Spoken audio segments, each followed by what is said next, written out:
কার্তিক মাস এত গুরুত্বপূর্ণ কেন? কার্তিক মাসেই বা এত নিয়মের মধ্যে কেন থাকবো?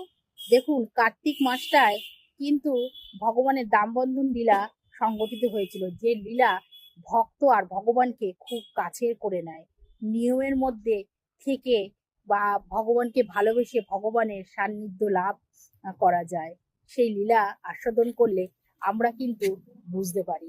তাই জন্য এই সময় একটু নিয়মের মধ্যে নিজেকে রাখার চেষ্টা করবেন। একটুখানি ভগবানের নাম কীর্তন করবেন, ভক্ত সঙ্গ করবেন। যদি এইসবের মধ্যে যদি থাকতে পারেন, অবশ্যই আপনার জীবনের কল্যাণ হবে এবং ভগবানের কৃপা লাভ হবে। সারা বছর যেমন ভাবেই থাকেন না থাকেন, এই কার্তিক মাসটা একটু নিজেকে পাল্টে ফেলবেন এবং নিয়মের মধ্যে নিজেকে বেঁধে ফেলবেন। যদি নিজের নিয়মের মধ্যে নিজেকে বাঁধতে পারেন, তাহলে ভগবান আপনার সেই ভক্তির কাছে নিজে এসেই এই একদম বাধা পড়বে।